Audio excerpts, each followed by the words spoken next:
The planet Venus is the second planet from the Sun. It is the closest planet to Earth and is Earth's sister in the sense that they are both about the same size. Mother Earth and Venus are also the only two planets in our solar system that are feminine in their nature. Earth's mythological representation is Gaia, Mother Earth, and Venus's, of course, is the goddess Venus. Venus is the Roman goddess of beauty, harmony, and love, representing the glorious essence of femininity and womanhood. Her Greek name was Aphrodite. Many different mythologies tell about her birth. Some say she's the daughter of Jupiter, others of Uranus, and some tell of her rising from the waters of the sea, landing naked on one of the islands of Greece, and wherever she steps, grass and beautiful flowers grow. In other cultures, Venus was called Ashtoret or Ishtar, the bright star, for Venus is the biggest and brightest star seen in the night sky. The planet Venus is very easy to detect in the skies.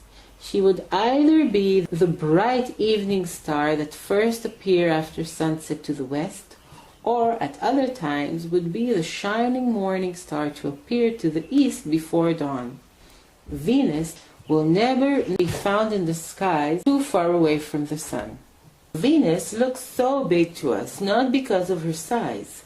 Planets like Jupiter and Saturn are much bigger than Venus, but because of her proximity to us, to Earth. Venus is about 41 million kilometers from us, the closest planet, and this is about 2.5 light minutes away from us, a blink of an eye. This brilliant star captured the ancients' imagination, and many cultures gave this big and glowing beautiful star major importance in their traditions. The Romans gave much importance to Venus as the goddess of love, women, marriage, and in some mythologies was even considered to be, together with Mars, the mother of the Roman Empire.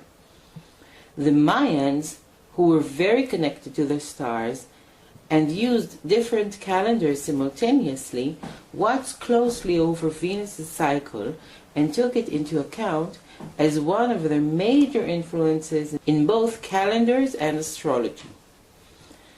Venus's year is 260 days long, shorter than the Earth's, for it's closer to the Sun, yet not as close as Mercury's year. And as Mercury does, she will also have regular retrogression periods. There is something very special about Venus's retrogression, noticed also by the ancient ones. Venus goes into a retrogression period every year and a half in a different astrological sign, each time for a month and a half.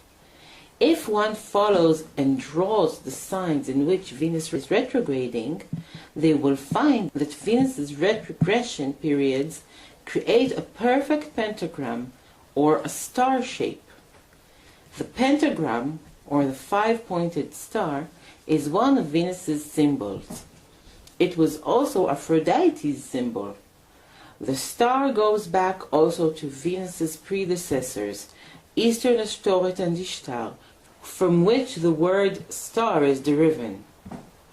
Other symbols of the feminine goddess, whether it be Venus, Aphrodite, or Ishtar, are a rose, the swan, the dove, and the water lily.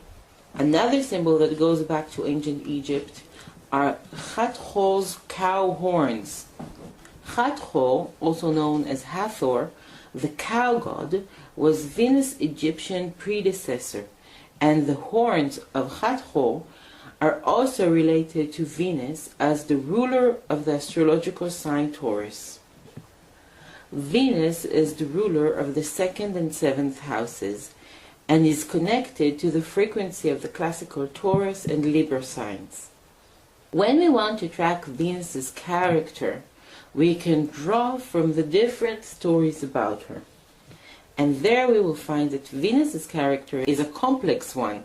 We might relate this complexity to the fact this is the only female goddess and that women are complex and can't be described only in a word or two. We might also understand that Venus mainly relates to love and emotions, and these are complex and of so many varieties as well. So mythological Venus on one side can appear as the goddess of love, spreading harmony around her, the maiden of beauty, blesser of marriage, as in the story of Jason's golden fleece. But other stories reveal her gushing emotions of jealousy, anger, and revenge. Oh, just try to question Venus's beauty and see how she reacts. You can read about it in the story of Paris's apple. Other stories show how lust overcomes her and leads her into adultery, as Mars, her mythological mate, was actually not her husband. Hephaestus, the crippled god of blacksmith, was Venus's legal husband. So Venus represents, for better or worse, love and feelings. And when those are in harmony, all is well and full of grace. But when there is disharmony, from all sorts of reasons, hell can break loose. Venus's symbol, which is closely related to the one of Earth's, is the circle above the cross. And it always reminds me a mirror through which Venus looks at her beautiful reflection. A more objective view of this symbol can be seen in the similarity to the Ankh, the ancient Egyptian symbol of life.